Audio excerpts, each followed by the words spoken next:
আসসালামু আলাইকুম। কেমন আছেন বন্ধুরা? আল্লাহর রহমতে আলহামদুলিল্লাহ আমি অনেক ভালো আছি। বন্ধুরা, আজ ভীষণ চমৎকার একটা রেসিপি তৈরি করব। আজ আমি তৈরি করে দেখাবো কাঁচা কাঁঠালের বিফ কারি। খুব সহজ পদ্ধতিতে কাঁচা কাঁঠাল দিয়ে গরুর মাংসের এই কারি রেসিপিটা আমি যেভাবে খুব সহজ পদ্ধতিতে তৈরি করি সেই পদ্ধতিটাই আপনাদের সাথে শেয়ার করব। আশা করছি সঙ্গেই থাকবেন। পুরো রেসিপিটা দেখে সুন্দর সুন্দর কমেন্টস করে উৎসাহিত করবেন। কাঁচা কাঁঠালের বিফ কারিটা রান্না করার জন্য আমি এখানে একটা কাঁঠাল নিয়েছি। মাঝারি সাইজের কাঁঠালটাকে আমি কেটে নেব আমার পছন্দ অনুযায়ী সাইজ করে।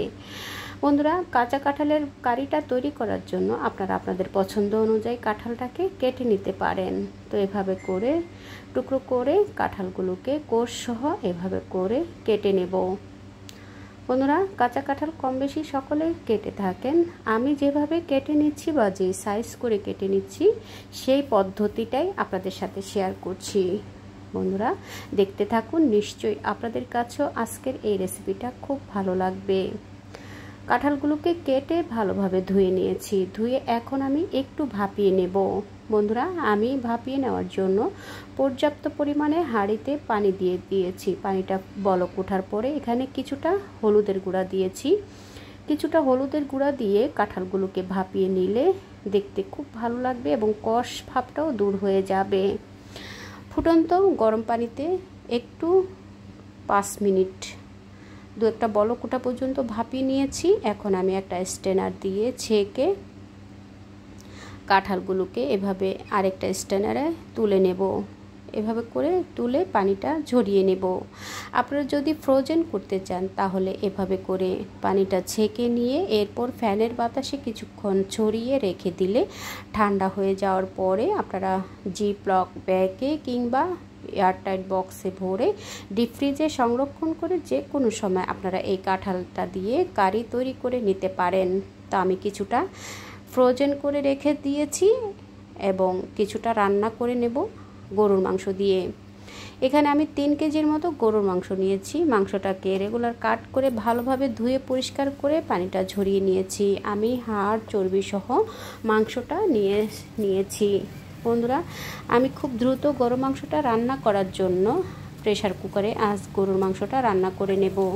রেগুলার যেরকম গরুর মাংস রান্না করি, পেঁয়াজ কুচি দিয়ে দিলাম 1 কাপ পরিমাণ, আদা রসুনের পেস্ট 2 টেবিল চামচ, গরম মশলা দিয়েছি, দারচিনি, লবঙ্গ, গোলমরিচ, এলাচ, দারচিনি সব মশলাই আমি এখানে পরিমাণ মতো 3 কেজি অনুযায়ী সেই পরিমাণ অনুযায়ী কিন্তু আমি মশলাটা ব্যবহার করেছি। হলুদের গুঁড়া দিয়ে দিলাম 2 টেবিল চামচ, লাল মরিচের গুঁড়া 2 টেবিল চামচ, ধনিয়ার গুঁড়া 2 টেবিল চামচ, জিরার গুঁড়া 2 টেবিল চামচ দিয়ে মশলাটাকে আমি কিছুক্ষণ তেলে ভেজে নেওয়ার পরে এরপর আমি এখানে হাফ কাপের মতো গরম পানি দিয়ে মশলাটাকে ভালোভাবে কষিয়ে নেব। বন্ধুরা, মশলাটাকে ভালোভাবে তেলটা ছেড়ে আসা পর্যন্ত মশলাটাকে কষিয়ে নেওয়ার পরে আবারও ঢাকনাটা খুলে একটু নেড়ে চেড়ে দিয়ে এরপর আগের থেকে কেটে ধুয়ে পরিষ্কার করে রাখা মাংসগুলো দিয়েছি। আমি কিন্তু হাড় চর্বি সহ কিছু সলিড মাংস একসাথে মিক্স করে নিয়েছি। এখন আমি কুকারের ভিতরে মাংসগুলো দিয়েছি। আমি এখানে 3 কেজি পরিমাণ অনুযায়ী মাংস নিয়েছি। আমি সেই অনুযায়ী কিন্তু মশলাগুলো ব্যবহার করেছি। আপনারা আপনাদের পছন্দ অনুযায়ী কিংবা আপনাদের উপকরণ অনুযায়ী কিন্তু মশলাগুলো ব্যবহার করবেন।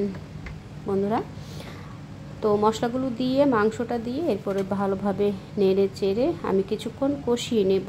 কিছুক্ষণ কষিয়ে নেওয়ার পরে এরপর আমি ঢাকনাটা ভালোভাবে সিল করে আটকে দিব।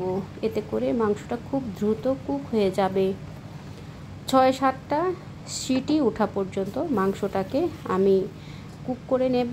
তো আমি এখানে প্রায় 1.5 কাপের মতো গরম পানি অ্যাড করেছি।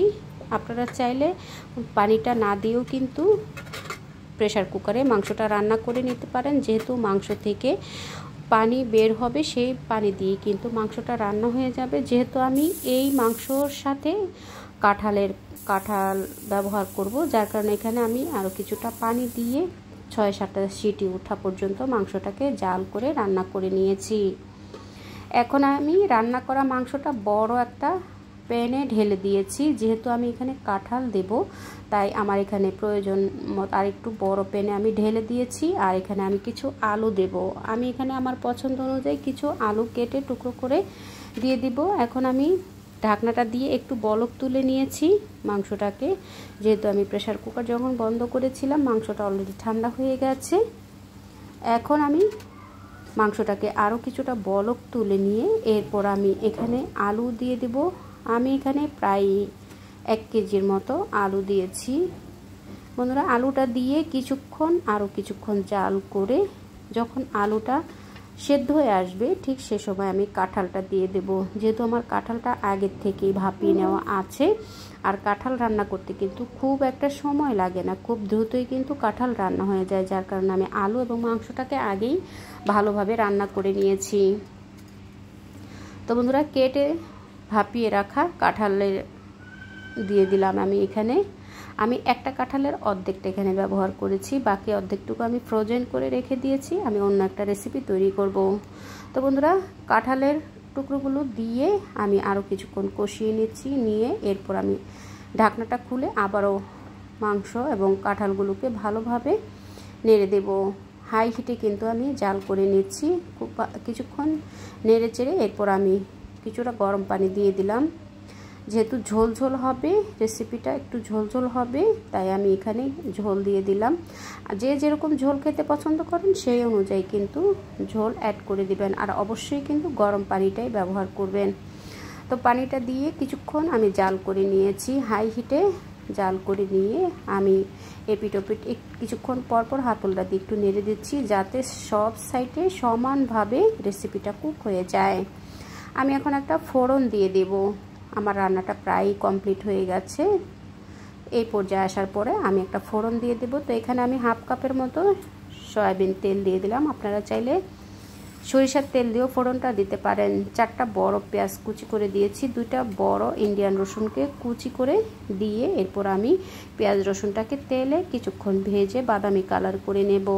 এর সাথে আমি দিয়ে দিব 1 চা চামচের মতো আস্ত জিরা দিয়ে দিব এবং কয়েকটা শুকনো মরিচ দিয়ে দিব। কয়েকটা শুকনো মরিচ দিয়ে জিরা দিয়ে যদি ফোড়নটা দেওয়া হয়, তাহলে সেই ফোড়নটা খেতে অনেক বেশি, সেই রেসিপিটা খেতে অনেক বেশি টেস্টি হয়। বন্ধুরা, আমি হাতে ছিঁড়ে দিয়েছি শুকনো মরিচগুলো। আপনারা চাইলে কিন্তু কেচি কিংবা ছুরি দিয়ে ছোট ছোট কুচি করে কেটেও কিন্তু ব্যবহার করতে পারেন।